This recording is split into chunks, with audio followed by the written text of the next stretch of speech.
Bismillahirrahmanirrahim. Assalamualaikum warahmatullahi wabarakatuh. Kami dari kelompok 4 yang akan mempresentasikan hasil kerja kami. Kelompok 4 terdiri dari Avianti Putri, Eriza Priyadi Widyo, dan Rizky Reza. Untuk pengorganisasian direct request. Direct request atau permintaan langsung sering diartikan kurang tepat sebagai permintaan barang dan jasa secara langsung yang dilakukan dengan tatap muka face to face. Dalam konteks yang lebih luas, direct request dapat diartikan sebagai suatu kegiatan yang dilakukan oleh seseorang atau suatu organisasi, bisnis maupun non-bisnis, pada pihak lain, seseorang atau individu atau organisasi untuk meminta berbagai informasi yang penting dan dengan segera dan menggunakan berbagai media komunikasi yang ada seperti media elektronik. Contohnya, suatu instansi tertentu mengajukan berbagai macam permintaan informasi kepada suatu instansi yang lainnya, yaitu dengan cara menggunakan media elektronik seperti telepon, fax email, atau email, dan yang lainnya. Juga lawan bicara sudah menandakan respon atau tertarik dengan apa yang sudah disampaikan, paling tidak mau bekerjasama dengan komunikator. Maka pesan-pesan bisnis sebaiknya disampaikan melalui penghampiran secara langsung atau direct request. Bagian-bagian surat direct request. 1. Pembukaan, penjabaran detail, dan penutup. Nah, pembukaan atau aturan umum untuk penulisan direct request ini pada bagian pertama dari suatu direct request adalah menulis yang tidak hanya sekedar dipahami, tetapi juga menghindari berbagai macam kesalahpahaman. Sebagai contoh, kita meminta informasi sensus pada tahun 2019 dari suatu instansi pemerintahan. Ada kemungkinan bahwa orang yang menangani dari permintaan kita tersebut tidak mengerti apakah yang kita inginkan adalah suatu rangkuman tentang informasi yang 1 atau 2 halaman atau suatu laporan densus yang detail. Penjabaran detail. Supaya pemaparan terhadap hasil dari perkembangan kalimat dan pada pembukaan lebih lancar, kita perlu membuat kalimat pertama di bagian pertengahan surat yang kita buat, yaitu dengan berorientasi pada pemberian manfaat bagi pembaca. Penutup. Pada bagian penutup, surat direct request sebaiknya ditulis dengan suatu permintaan pada beberapa tanggapan khusus lengkap dengan batas waktunya. Dan juga jangan lupa gunakan ekspresi penulisan terhadap pemberian apresiasi atau pemberian goodwill. Permintaan informasi rutin. Pengertian pesan rutin adalah pesan yang berkaitan dengan kegiatan bisnis sehari-hari yang berulang, perlu dilakukan atau dijawab secepatnya. Pesan rutin sangat beragam dengan menggunakan pendekatan langsung seperti surat masuk, surat keluar, memo yang berisi pesanan barang keluar, rekomendasi, permintaan informasi kredit, penawaran. Strategi penulisan untuk permintaan pesan-pesan rutin dan pesan-pesan positif. Pemesanan produk baru kepada suatu perusahaan, pengiriman produk kepada pelanggan, pemberitahuan kebijakan insentif bagi semua karyawan, pemberian penghargaan bagi karyawan yang loyal bagi perusahaan, atau pemberian ucapan selamat kepada karyawan atau pegawai yang berprestasi baik maupun kegiatan-kegiatan di dalam dunia bisnis. Perorganisasian permintaan pesan-pesan rutin dan good news dalam dunia bisnis pada dasarnya memiliki pola yang hampir sama dan menggunakan pendekatan langsung atau deduktif sebagaimana nampak dalam tabel berikut. Berarti ini message atau pesan rutin. Pembukaan ya ide pokok, petugasan itu seperti penjelasan rinci, penutup mengingatkan kembali ide pokok atau mencakup pemikiran penutupan yang berorientasi ke depan. Good news atau berita baik. Pembukaannya pernyataan good news, pertengahan penjelasan rinci, penutupan mengingatkan kembali good news atau mencakup pemikiran penutupan yang berorientasi ke depan. Menulis direct request untuk pengaduan. Salah satunya adalah kapan saja mereka tidak puas terhadap komoditas, jasa atau kebijakan perusahaan, kita perlu mengadukan masalah atau keluhan yang kita hadapi kepada orang yang sangat berkompeten sesegera mungkin. Perlu kamu ketahui bahwa seperti surat pengaduan, claim letter, dan juga seperti surat penyesuaian, adjustment letter, yang sangatlah mempunyai berkaitan dengan ketidakpuasan pelanggan terhadap suatu produk ataupun jasa. Bagi umumnya, kebanyakan orang itu merupakan kata-kata yang kurang menyenangkan. Kedua istilah tersebut penting, artinya bagi manajer suatu instansi perusahaan. Dalam surat direct request ini kita mungkin bisa meminta salah satu dari berikut: pengembalian barang yang sudah dibeli atau refund, meminta untuk melakukan pengiriman barang yang baru sesuai dengan yang sudah dipesan, penggantian sebagian atau seluruh bagian yang rusak, perbaikan gratis, dan lainnya. Surat undangan pesanan dan reservasi. Pada umumnya pendekatan yang digunakan dalam menyusun surat undangan pesanan reservasi adalah pendekatan langsung atau direct approach. Surat undangan, penulisan surat undangan biasanya menggunakan pendekatan langsung. Dalam hal ini, pendekatan langsung mencakup 3 komponen, yaitu ide pokok, penjelasan rinci, penutup. Surat pesanan dan reservasi. Surat pesanan yang paling tidak mencakup 3 komponen penting, yaitu pernyataan rinci yang akan kita pesan, metode pengirimannya, cara pembayarannya. Selanjutnya, permintaan kredit. Secara garis besar ada 2 tahap yang perlu kita perhatikan, yaitu sebagai berikut ini. 1. Mengisi formulir yang telah disediakan oleh organisasi perkreditan yang ada. 2. Mengirimkan atau melampirkan berbagai informasi pendukung penting yang diperlukan dalam prosedur mendapatkan pinjaman atau kredit tersebut. Informasi pendukung ini meliputi kartu tita pengenal, laporan keuangan tahun akhir, informasi pendukung lainnya, serta surat permohonan atau pinjaman kredit.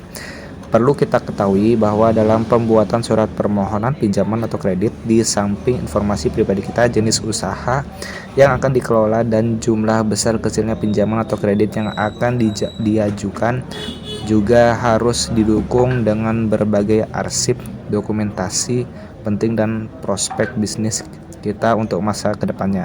Hal ini penting bagi organisasi perkreditan untuk menilai kelayakan kita dalam mendapatkan pinjaman atau kredit, baik dilihat dari sisi besarnya pinjaman atau kredit maupun jangka waktu pengembaliannya. Pengertian surat. Menurut Pusat Pembinaan dan Pengembangan Bahasa Departemen Pendidikan Nasional, surat adalah sarana komunikasi yang digunakan untuk menyampaikan informasi tertulis oleh suatu pihak kepada pihak lain, baik bisnis ataupun non-bisnis. Pengertian surat bisnis. Sedangkan surat bisnis adalah surat yang digunakan orang atau organisasi yang menyampaikan informasi tertulis dalam kaitannya dengan penyelenggaraan kegiatan bisnis. Korespondensi dapat diartikan dengan kiriman surat. Ini berarti bahwa korespondensi adalah kegiatan berkomunikasi dengan menggunakan surat sebagai sarana. Orang yang berkomunikasi dengan menggunakan surat disebut koresponden. Fungsi surat bisnis. Surat bisnis yang pertama, surat bisnis berfungsi sebagai wakil atau duta bagi pengirim surat. Yang kedua, alat untuk menyampaikan pemberitahuan, permintaan atau permohonan, buah pikiran atau gagasan yang berkaitan dengan masalah-masalah bisnis. 3. Alat bukti tertulis, misalnya surat perjanjian jual beli, surat perintah kerja, surat kerja sama, surat bukti tanda terima, dan faktur.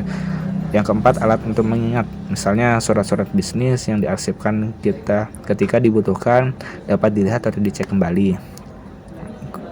Pengelompokan surat. Berdasarkan sifatnya, surat dikelompokkan menjadi: A. Surat pribadi yang ditulis seorang menyangkutkan keperluan pribadi. B. Surat resmi, surat yang berisi mengenai tugas dalam suatu lembaga atau organisasi. C. Surat sosial, surat yang berisi tentang kepentingan sosial dan umumnya dibuat oleh lembaga sosial. D. Surat niaga, surat bisnis yang dibuat oleh badan usaha yang berisi tentang kepentingan bisnis.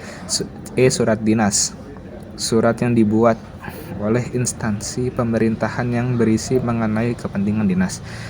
Berdasarkan wujudnya, surat dikelompokkan menjadi: A. Kartu pos, selembar kertas yang cukup tebal atau karton untuk menulis surat pendek yang tidak perlu dirahasiakan karena kartu pos umumnya tidak perlu dimasukkan amplop. Waktu arkat pos, selembar kertas yang dibuat menjadi sampul tertentu di mana bagian dalam sampul tersebut digunakan untuk menulis surat yang umumnya lebih panjang dan lebih dirahasiakan daripada kartu pos.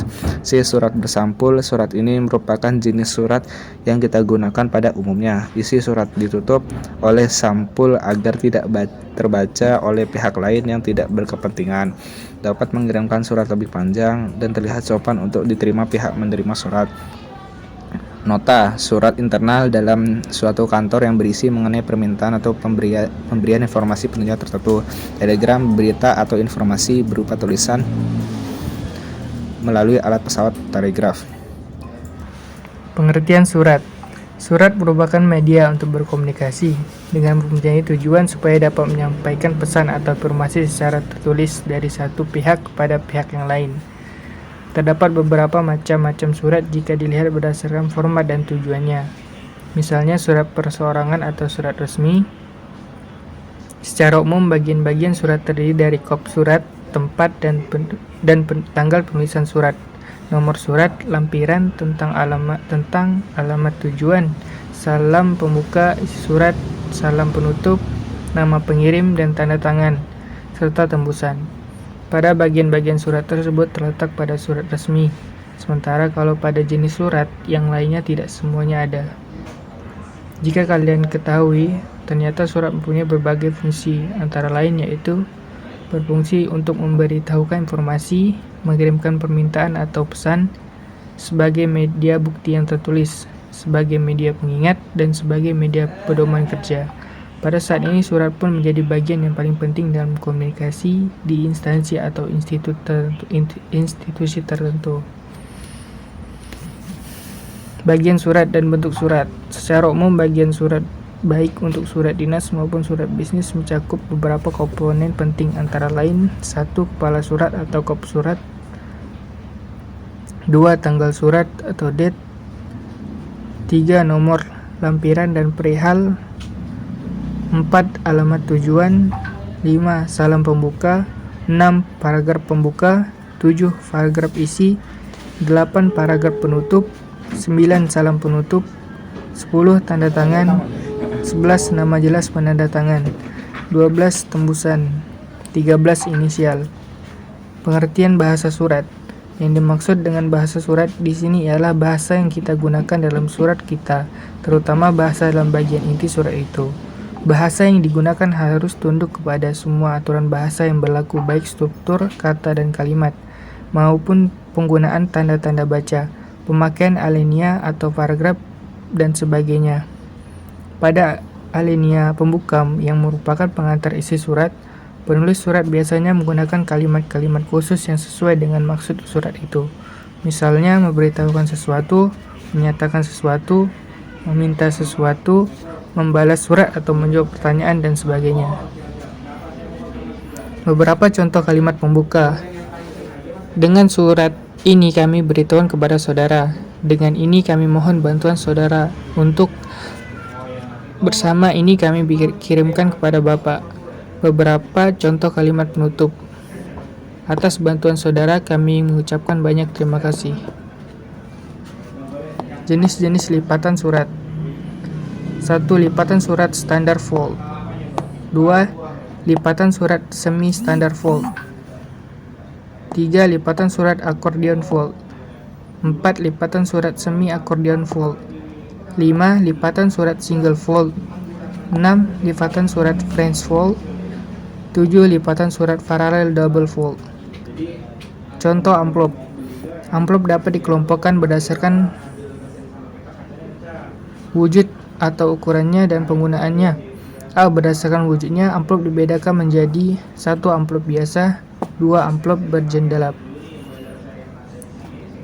B. Berdasarkan ukuran amplop dibedakan menjadi 1. Amplop resmi, 2. Amplop kartu, 3. Amplop bisnis, 4. Amplop pendek, 5. Amplop panjang.